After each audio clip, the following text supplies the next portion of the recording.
Disclaimer. The content discussed in this video is from a demo for a game that is yet to be released. I want you to keep in mind that things can be added, changed, or removed between now and the day it releases. I'm making this video because I played the demo and liked it enough to want to recommend it to my dear viewers, and also do my part in shedding some light on something I want to see supported and want to support myself. I hope you enjoy.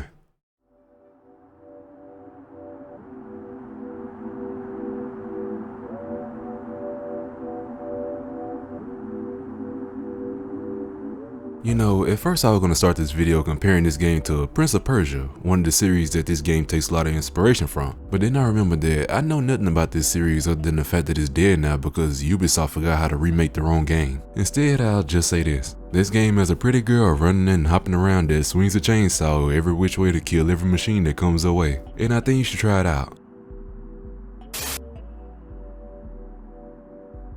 So this game is called Motorslice. It's an indie game that's described in its description to be a slice of life action adventure with immaculate vibes. Now at first I thought the tag slice of life and action adventure just didn't seem like things that would go together. They seemed kinda like opposites really. But then I remembered that Persona games are pretty much half slice of life and half action adventure, and then I started connecting the dots. But this game isn't like Persona, I was just saying. It's more like Mirror's Edge if it was in third person and Fate swung around a chainsaw. You see, the main thing you'll be doing in this game is running, jumping, and doing parkour to get from place to place, all while dodging traps and trying your hardest not to fall to your very bloody death. If you enjoyed Mirror's Edge, you'll have a really good time with Motorslice. I don't know why, but games about movement just hit the right spots in my head, especially this one because you even have to use your chainsaw to climb up and travel across walls. I don't know why this is the first time I've ever seen a game where you can use your chainsaw to climb something, but I'm glad to finally see it happen. It's pretty cool really. It also seems like that's how you'll be handling bosses in this game, some of them at least. It makes sense since I highly doubt you'll be doing much damage swinging a little chainsaw with a giant construction truck anyway. On a related note, the combat in this game isn't really anything crazy or complex, as it's just swinging a chainsaw wherever you need to swing it. You ain't finna be doing combos or whatever, but that's alright. This ain't that type of game. But just because the combat isn't anything crazy, that doesn't mean I don't like it. You see, in Motorslice, you don't really have a health bar and neither do most of the enemies. What determines who lives and who dies in encounters is who can land an attack on the other first. Everything is a one-hit kill, and if you and an enemy attack each other at the same time, you'll just bounce off each other. And hopefully you'll be the first to land an attack the next time. It's nothing complicated, but it does make every encounter with an enemy feel really tense, especially when you fight more than one enemy at a time. You only have a little combat slide to try to dodge attacks with, and that's about it. You're in a constant state of being one wrong move away from resting in pieces, and I really like it. Also, I'm just now learning about this while in the middle of making this video, but you compare giant machines and stuff they shoot at you, back at them. As somebody that really likes blocks and parries in games, my enjoyment and hype for this game went up a whole lot more than it already was. I done played through the demo like 7 times now, and I didn't even know that you could even do that until now. Like, it does nothing but stop the truck for like 5 seconds, but it's so satisfying, and it makes my brain feel really happy. It's a bit weird and kind of funny how such a small little mechanic can do a lot for your enjoyment of a game. On another note, as somebody that loves combat-oriented games like Devil May Cry and Zenless Zone Zero, it's easy for me to forget that you don't really need combos and thought-out rotations for an action game's combat to be fun. That or I've just been playing ZZZ too much, but you get my point. But anyway, you know, before I started writing this script, I thought I'd have a lot more to say regarding the movement and combat of this game, but it really is all just quite simple to understand. This isn't me saying it's bad, by the way. It's just something that I thought about while writing this. It could just be me being quite simple-minded and only really seeing and thinking about things on the surface, but who knows. Anyway, let's chat about the graphics of this game. I simply love the way this game looks. I was never one to be in love with realism in games. It's part of why anime games have me by the throat. The moment I saw the way the protagonist looks and the art style of everything while I was checking Steam for demos to try out, I knew I just had to give the game a try. I know looks ain't everything, but they can in fact catch your eye and be the cherry on top of something that you already enjoy for other reasons. I know this probably sounds kinda dumb because we've seen what I'm about to say looks like, but the game's visuals really remind me of N64 graphics, if everything was at a higher resolution and had modern lighting and stuff. I don't know why, but it does. Maybe because the models of everything have sharp corners and edges to them, and it reminds me of the way N64 games look, but whatever it is, I really do like it. Also, the game's art style for some reason reminds me of Pseudo Regalia in a way, despite it looking nothing like Pseudo Regalia. I guess it's because, like I said, Motorslice kinda reminds me of N64 games, and Pseudo Regalia straight up looks like it was made for the N64. And my mind connects the dots, but either way. From the way the textures have this pixelated look to them, and the way the models of everything doesn't look so low poly that it actually will look like an N64 game, but are actually low poly enough to give off that retro vibe in the same vein. On top of the way the lighting just adds a taste of modernity to said retro vibe, just scratches an itch in me that I didn't even know I had it, and I love it. Now there's something else that I really liked about how motorslice looks that I really didn't notice until I was writing this script, and that was the fact that this game has pretty much no UI. It really does a lot for the atmosphere and vibes of the game. It's always so really amazing to me how doing something as simple as getting rid of all the bars and the icon from your screen can make such a drastic difference in terms of immersion. It helps you see a game's world and environment more as an actual world you're exploring rather than a dressed up box with a player model running around in it. Games in general that have no UI are just so immersive, and I feel that it doesn't get talked about and appreciated enough. I wish more games were like this really.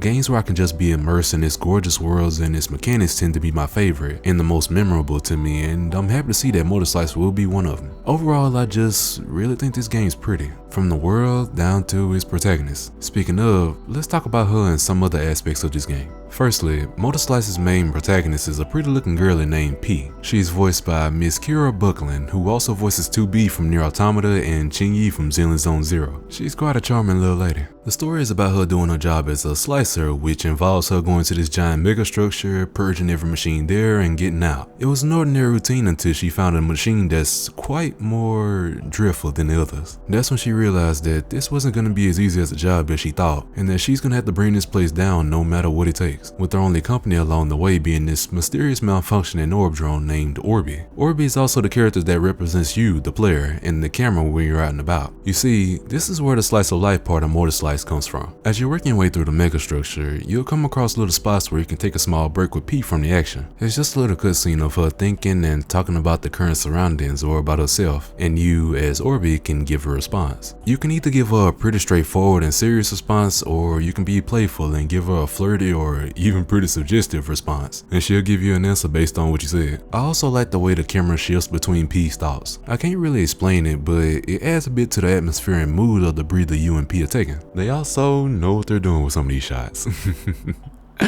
And you can even poke at P, which she doesn't exactly enjoy and will actually turn your game off if you bother her too much on the title screen. Also, on a semi-unrelated note, P's really cute and charming. She's pretty camera shy, she'll blush if you get close to her, and she responds when you shine your flashlight in her face. I like this kind of stuff in games so much. It's small, but it makes the characters feel more alive and like an actual person instead of just a player model you're controlling, adding more to this game's atmosphere and vibes. Doing this kind of stuff really does a lot more for this game specifically too, because P is, as far as I know and have seen, the only person there in the mega structure. It's all on her to add life and a bit of color to the dead and mechanical setting, which I think she does a really good job at, to the point where it makes me really want to keep her alive to the best of my ability, because listening to her grunt and the sound of her body shattering to pieces when she falls to her death is something that makes me think 7 times before trying to jump, which in a weird way I love, and I'm glad they added it. Also, I like that after she dies and responds, she acts like she just woke up from a nightmare each time, which makes me wonder if that's something the devs added in just for the sake of it, or if it's actually related to the story. It'd be cool if it's the latter, but if it ain't, I still like its inclusion regardless. It's a small little thing that adds a bit of charm to the game on top of everything else. But yeah,